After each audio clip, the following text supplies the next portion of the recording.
이스라엘 지도를 보시면 이스라엘은 우리나라 지형하고 반대라고 생각하면 됩니다. 우리나라는 동쪽에 산맥이 있잖아요. 그렇죠. 그리고 산맥 넘어서 바다가 있고, 이스라엘은 서쪽에 산맥이 있다고 생각하시면 됩니다. 그리고 우리나라는 이렇게 북쪽이, 남한을 생각하면 북쪽이 이렇게 좀 높은 지역이고 남쪽은 평지로 이렇게 되어 있는데, 이스라엘은 그 반대라고 생각하시고, 다만 우리나라는 아시아 제일 높은 산은 한라산이니까 남쪽 끝에 있는데, 이스라엘 제일 높은 산은 또 그 갈멜산이 있는, 그렇게 됐습니다. 이 이스라엘 정복할 때 하나님께서 주신 전략은 먼저 그 가나안 땅의 가운데 있는 세 성입니다. 그 세 성이 첫 번째가 여리고, 그 다음에 아이, 그리고 오늘 본문에 나오는 기브온성입니다. 여리고, 아이, 기브온인데, 여리고성은 아시는 대로 하나님의 능력으로 나팔 한 번에 무너지고 정복하게 됐습니다. 아이성은 작은 성이었는데 범죄함으로 말미암아 패전 한번 하고 또 그 죄악을 제하여 버리고 또 정복하게 됐습니다. 이제 기브온성만 정복하면 가운데를 가로지르는 거죠. 마치 6.25 때 후퇴하던 국군이 유엔군의 개입으로 인천 상륙 작전을 합니다. 그래서 가운데죠. 인천 상륙 작전을 하고 보급 통로를 끊고 그다음 북진하는 것을 합니다. 근데 이제 이스라엘을 정복할 때 여호수아는 여리고, 아이, 기브온, 그 다음에는 남쪽으로 내려와서 남쪽 성들을 정복하고 그다음 다시는 북쪽으로 올라가는 그런 방식을 사용합니다. 전략이 다 있는 거죠. 그래서 첫 번째 전략이 이제 허리를 가르는, 가나안의 여러 민족들이 살고 있는데 허리를 갈라서 가운데 이스라엘 백성들이 정복하고 남북으로 갈라놓은 다음에 한쪽씩 정복하는 그런 방식을 쓰는 겁니다. 여리고성 정복하고 아이성 정복하고 이제 기브온성을 정복해야 되는데, 이제 기브온 쪽에서 반응이 왔습니다. 저희들이 보니까 여리고는 굉장히 튼튼한 성이기 때문에 난공불락이라고 생각했는데 무너졌어요. 아이성에서는 어떻게 한번 이렇게 승리하는 것 같았는데 결국은 아이성도 다 완전히 정복당하고, 정복당한 그 성들은 다 죽이고, 그냥 남녀노소를 막로 다 죽이고 물품 뺏어, 그렇게. 그러니까 다음은 자기들 차례니까 앉아서 당할 수는 없잖아요. 두 가지 반응이 쫙 갈라졌습니다. 하나는 우리가 연합군을 구성하고 싸우자. 그게 1절에 나오는 요단 서쪽 산지와 평지와 레바논 앞대의 연안에 있는 헷사람, 아모리 사람, 가나안 사람, 브릿 사람, 히위 사람, 여붓 사람, 6 민족이 연합군을 구성해서 우리가 당하기 전에 연합군을 구성해서 싸우자, 혹은 방비하자, 그렇게 모여서 일심으로 여호수아와 이스라엘에 맞서서 싸우려 하더라. 외부에서 공격이 들어왔는데 연합해서 싸우려고 하는 것은 장한 일이죠. 그리고 그렇게 하는 것이 민족이 살아나는 방법이니까 마땅하고 옳다고 생각이 됩니다. 그런데 그것은 상대가 우리가 힘을 모아서 싸우면 이길 수 있을 때, 혹은 적어도 우리가 지지는 않을 수 있을 때 가능한 이야기입니다. 너무나 압도적인 힘을 가지고 오는 그 군대하고는 싸우면 이제 죽는 것밖에 없죠. 그렇죠. 이제 그 우리나라가 옛날에 중국의 무슨 지방 정권이었다든지 뭐 중국에 조공을 바친 나라니까 그렇게 한 게 있는데, 왜 그렇게 했을까요? 중국이 큰 나라가 한데 고대에 싸우면 죽습니다. 그러니까 그냥 적당한 선에서 서로 체면 유지하게 우리가 조공을 바칠 테니까 그냥 우리나라 정권을 인정해달라, 그렇게 바치면 중국에서는 또 선물을, 하사품을 많이 보내주고 뭐 그런 관계가 있어요. 그것을 이제 자존심도 없고 그냥 남의 밑에서 종노릇 하는 것 같이 그렇게 하느냐, 그렇게 해버리면 이제 죽자 사자 싸우는 거죠. 죽자 사자 싸우면 중국도 타락이 있겠지만 그 정권들은 다 멸절되고 없습니다. 그럼 중국에 싸워서 남은 정권이 거의 없어요. 우리나라는 어쨌든 아직까지 살아남아 있죠. 지금 이 가나안 땅에 이 공격해오는 이스라엘의 문제가 아니고 그 뒤에 하나님이 계시는데 이 하나님이 400년을 기다려줬어요. 하나님께서 그냥 뭐 너희들 내가 이스라엘에게 줄 테니까 넌 다 죽어, 그렇게 하신 게 아니에요. 성경에 보면 가나안 땅에 있는 아모리 족속의 죄악이 아직 관영하지 않기 때문에 하나님께서 주지 않았다. 그 말이 뭐냐면 하나님도 명분이 있어야 되는데 가나안에 있는 이방 족속들을 다 죽이고 물리치고 쫓아내려고 하면 어떻게 됩니까? 그들의 죄악이 관영해서 하나님이 심판해도 할 말이 없을 때, 국가에서 사람을 죽이기도 합니다. 사형이죠. 나라가 왜 사람을 죽이느냐 할 때 백성들이 그런 놈은 죽어도 싸다, 저런 놈 안 죽이고 뭐하나, 그러면 사형 제도가 명분이 있는 겁니다. 그러니까 하나님께서는 공의의 심판자로서 가나안에 있는 백성들이 우상 숭배와 도덕적 윤리적 타락과 그런 것 때문에 심판할 때가 물어있기를 기다리셨고, 그게 400년이 지나서 마침내 이스라엘 백성들이 오게 된 겁니다. 이스라엘 백성들은 가나안에 있는 여러 부족들을 심판하는 하나님의 대리인으로서, 그러니까 여리고를 싹 다 죽이고 잔난 일이잖아요. 그래도 하나님이 그렇게 하라고 하셨기 때문에 하는 겁니다. 이게 지금 하나님의 심판이 임한 거니까 그 심판 앞에서는 대항할 수도 없고 당할 수도 없습니다. 그냥 뭐 그래도 나는 그냥은 못 죽고 꽥소리라도 내고 죽겠다 하면 꽥소리 내고 죽는 겁니다. 지금 그 형편이 있었는데 너무나 기가 막히게도 하나님의 심판을 대리한 그 이스라엘 백성들의 공격에 방법이 없는데 방법을 찾은 사람도 있었어요. 그게 누구냐? 기본 주민들이에요. 다른 백성들은 전부 모여서 연합군을 결성해서 굉장히 장하죠. 어쩐 비장하기도 합니다. 그러나 결과는 뭡니까? 싹 몰살이야. 왜? 여리고도 몰살했고 아이도 몰살했어. 하나님이 그 뒤에 있기 때문에 이스라엘 군대의 문제가 아니에요. 지금 하나님의 심판이 임하고 있는데 뭐 그걸 막을 재주는 없는 겁니다. 기본 주민들은 여호수아가 여리고와 아이에게 행한 일을 듣고 뭡니까? 한 명도 남기지 않고 다 죽였어요. 우리가 대항하면 죽는다는 거죠. 그냥 대항도 아니고 하나님께서 성벽도 무너뜨리시고 기적도 행하시고, 그러니까 당할 수가 없어요. 그래서 꾀를 내요. 이 꾀가 뭐냐? 우리가 이게 항복을 하고 싶다. 항복을 하고 목숨이라도 살려달라 해야 되겠다. 여러분, 이게 비굴해 보이지만 죽게 돼 있으면 목숨 사는 게 좋죠. 죄를 지었는데 너는 사형이야. 사형을 피할 방법이 없습니까?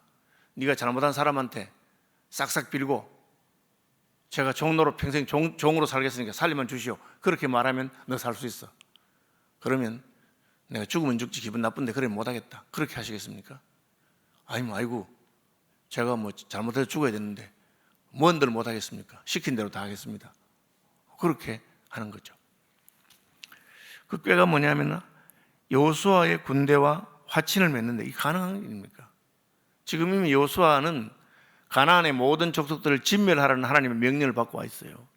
그러니까 자기들이 마치 가나안 땅에 있는 사람이 아닌 것처럼, 저기 멀리서 온 사람인 것처럼 작전을 짜서 사신의 모양을 꾸미되 분장하라고 하는 겁니다. 헤어진 전대와 헤어지고 찢어져서 기운 가죽 포도주 부대를 나귀에 싣고 그 발에는 낡아서 기운 신을 신고 낡은 옷을 입고 다 마르고 곰팡이 하는 떡을 준비하고, 이게 뭐냐면 멀리서 온 사람인 것처럼, 이 동네 사람이 아닌 것처럼 그렇게 꾸미고 와서 길갈 진영으로 가서 여호수아에게 이르러 그와 이스라엘 사람들에게 이르되 우리는 먼 나라에서 왔나이다. 이제 우리와 조약을 맺읍시다. 그렇게 먼 나라에서 왔다고 거짓말한 거죠, 사실은. 그런데 자기들은 뭐 멀다고 하는 게 뭐 정의가 있나? 멀다고 하면 멀고 가깝고 가고 이게 기준이 있는 건 아니거든. 멀다고 하는 말은 우린 참 마음으로 먼 사람이라든지 어쨌든 거짓말이죠. 속이려고 한 겁니다. 멀리서 왔다고. 우리가 조약을 맺읍시다 이러니까 여호수아가 보니까 혹시 이 동네 사람이 아닐까? 이스라엘 사람들이 히위 사람에게 이르되 너희가 우리 가운데 거주하는 다니 우리가 어떻게 너희와 조약을 맺을 수 있을까? 지금 우리 가나안 땅에 있는 모든 족속은 하나님이 진멸하라 했기 때문에 평화 조약 이런 거 맺을 수가 없다 그렇게 말한 겁니다. 그죠? 지금 남북한이 이제 평화 조약을 맺어야 되느냐, 전쟁 그만하고 각각 다른 나라로 살자, 뭐 그것도 괜찮은 생각이다, 뭐 그런 말도 나오는데, 또 어떤 분들은 우리의 소원은 통일인데 어떻게 평화 조약을 맺었어? 영구분 하나 죽어도 안 돼. 그렇게 할 수 있잖아요. 하나님께서 가나안 땅은 다 너에게 준 땅이니까, 또 그들이 죄를 많이 지어서 이제는 심판할 때 됐으니까 다 심판하고 그냥 너희 차지해라. 그러니까 가나안 땅에 있는 사람이 안 됩니다 이렇게 하니까, 우리는 당신의 종들입니다 하면서, 우리는 당신의 종입니다. 우리는 뭐 딴 것도 바라지 않고 목숨만 살려주면 됩니다. 그리고 우리는 그러니까 도대체 너 어디서 왔느냐? 여호수아에게 대답하되 종들은 당신의 하나님 여호와의 이름으로 말미암아 심히 먼 나라에서 왔사오니 이는 우리가 그의 소문과 그가 애굽에서 행하신 모든 일을 들으며, 애굽에서부터 가나안까지 제법 먼 거리잖아요. 여호수아에게 들리기는 와, 얘들이 진짜 이집트만큼 먼 데서 왔는가, 이집트 소문 듣고 뭐 그런 느낌이 들도록 그렇게 말했습니다. 그래서 자기들의 그 옷차림을 보여줍니다. 우리가 여행할 때 새 옷 입고 왔는데 다 떨어졌습니다. 이 떡도 김이 무럭무럭 나는 걸 가져왔는데 다 곰팡이가 설었습니다. 그렇게 했어요. 여호수아가 이 분장과 이 말에 속은 거죠. 속아놓고, 그래, 뭐 멀리서 왔다니까 하나님이 뭐 죽이라고 한 사람도 아닌 모양인데 하고는 살려주겠다고 조약을 맺었어요. 평화 조약을 맺었어요. 조약은 다른 말로 하면 언약입니다. 우리가 성경 말할 때 신약, 구약할 때 그 약속입니다. 약속을 딱 맺은 거예요. 15절, 여호수아가 곧 그들과 화친하여 그들을 살리리라는 조약을 맺고 회중 족장들이 그들에게 맹세했더라. 이 두 가지를 했어요. 조약을 맺고 맹세했다. 그 조약만 맺으면 맹세까지 했어. 맹세는 우리가 이 언약을 지키지 않으면 내가 그 책임을 다 지겠다, 뭐 그런 거죠. 사실은 이 본문이 뒤에까지 가야 이제 해석이 되는데 내일 새벽에 또 그 결과에 대해서는 들으시고, 이게 지금 하나님께서 조약을 맺는다, 언약을 맺는다, 맹세한다는 게 어떤 의미가 있느냐? 맹세한 사람이 책임진다는 뜻이 있어요. 그러면 나중에 내가 속았다, 이들 거짓말했네, 그게 맞잖아요. 계약을 이렇게 사기에 의한 계약이니까 무효로 해야 되는데 그걸 무효로 하지 않는 분이 있어요. 누구냐? 하나님입니다. 하나님은 조약을 맺은 것은 무조건 실행하시는 분이에요. 이건 고대의 근동의 왕들이 왕의 이름으로 조약을 맺으면 그게 무효시킬 수가 없어요. 그 대표적인 것이 에스더서에 나오는 겁니다. 에스더에 아하수에로 왕이 간신 하만에게 속아가지고 유대인들을 다 죽이는 조세 도장을 찍었어. 몇 월 며칠은 유대인들을 마음껏 죽이고 유대인들의 재산은 다 빼앗아서 누구든 차지해라, 그걸 조서를 보낸 거예요. 근데 에스더가 목숨을 걸고 왕께 나가서 임금 저 살려주십시오. 누가 널 죽이냐? 저놈입니다. 저는 유대인입니다. 이러니까 왕이 왕비를 살리고 싶은데 이미 자기 이름 도장을 찍었어. 그럼 어떻게 하겠어요? 그럼 물릴 수가 없어요. 그래서 새로운 조약을 하나 더 하는데 그 전날 유대인들이 자기를 죽일지 싶은 놈들이 있으면 먼저 다 죽이면 된다. 내일이면 유대인들을 마음대로 죽일 수 있는 날인데 사람을 죽이는 게 쉬운 건 아니잖아요. 유대인들을 미워해서 내일 죽이려고 하는 놈이 있으면 오늘 다 죽여라, 그 조약을 한 거예요. 그래서 옛 언약이 무효화되지 않았지만 실제적으로 무효화되게 되는 그런 걸 한 겁니다. 왜 그렇게 했을까? 왕의 이름으로 도장 찍은 것을 물리지 못했어요. 여러분, 다니엘이 기도하다가 사자굴에 들어가는데 왕의 도장 찍혔어요. 그 왕이 신하들이 와서 임금님한테 안 하고 엉뚱한데 기도하는 나쁜 놈이 있습니다. 누구야? 그놈 사자굴에 넣어 하니까 다니엘입니다 이러는 거예요. 그러니까 왕이 딱 속았다는 걸 알았어. 이것들이 다니엘을 갖다가 괴롭히려고 날 속였구나 알았지만 도장을 찍어놔서 그래서 물리지 못하는 거야. 그래서 다니엘이 사자굴에 들어갑니다. 왕이 그 밤에 잠을 못 자고 있다가 새벽에 가서 살았느냐 이렇게 물어본 거죠. 이삭이 자기 아들 둘 에서와 야곱에게 축복을 하는데 큰아들이 마음에 들어. 그래서 큰아들 부르다가 야, 너 가서 사냥해서 맛있는 내가 좋아하는 음식 고기 해오면 내가 먹고 기분 좋을 때 축복해 주겠다. 그러니까 뭐 에서가 좋아서 막 갔어. 엄마 리브가가 딱 두고 있다가 저 영감 미쳤나? 왜 큰아들한테 복을 주려 하나? 하나님께서 내가 태중에 있을 때 큰 자가 작은 자를 섬기려 했는데 하고는 야곱을 부르다가 야곱아 내가 요리해 줄 테니 네가 가져가라. 하여 엄마 지금 아버지가 내가 하고 형하고 구별 못 하겠어요. 지금 눈이 어두워서 잘 구별 못 한다. 그래도 만져보면 형은 털이 많고 난 털 없는데 그것도 내가 알아서 할게 하고는 양을 잡아서 요리하고 털 가죽을 손에 탁 해가지고 간 거야. 아버지 저 왔습니다. 누구냐? 큰아들입니다. 그래? 빨리 왔네. 근데 목소리가 좀 이상하다. 얘 밖에서 뛰다니다 보니 감기 들어서 그렇습니다. 한번 만져보자 하고 만져보니까 털이 북실북실하거든. 이거 맞네 하고는 막 모든 축복을 다 줬어. 감사합니다 갔는데 좀 있으니까 큰아들이 와서 아버지 저 왔습니다. 왜 또 왔노? 왜 또 다니시 처음인데? 이게 무슨 일이야? 조금 전에 한 놈이 와서 큰아들이라고 복을 다 받아갔는데 아버지 그놈 야곱입니다. 날 속였군요. 그거 무효하고 새로 해 주십시오 하니까 그때서 이삭이 안 된다. 왜 안 됩니까? 내가 이미 하나님의 이름으로 복을 다 줬다. 그렇게 했어요. 이게 언약입니다. 하나님은 자기 이름과 관련된 거는 못 바꾸도록 해놨어. 왜? 바꿀 수 있으면 우리가 믿을 수가 없어. 미국하고 우리하고 뭡니까? FTA 안 했습니까? 상호 관세 면제 협정 했잖아. 그런데 뭐 대통령 하나도 바뀌되면은 그거 무효하고 25%씩 내든지 돈 더 내면 15% 해주고 뭐 있고. 우리가 왜 약속을 안 지킵니까? 그런 말을 못 해요. 왜? 힘이 없기 때문에. 힘센 놈이 약속했다가 내 마음 변했다. 안 해. 그럼 끝인 거야.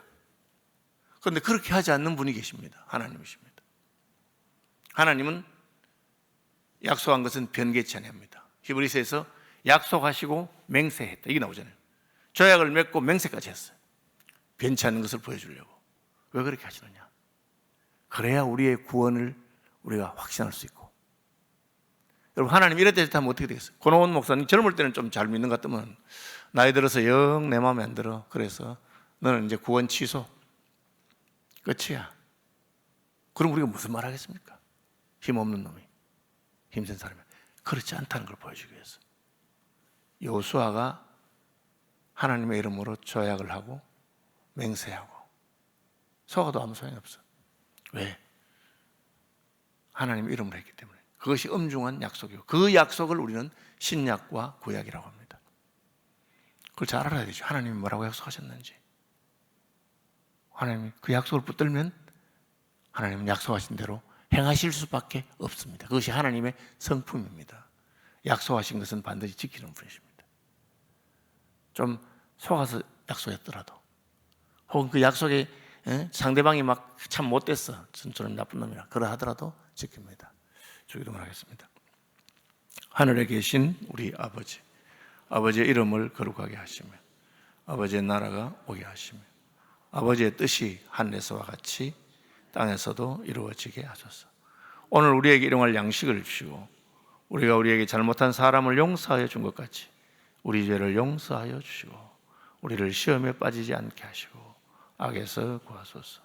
나라와 권능과 영광이 영원히 아버지의 것입니다.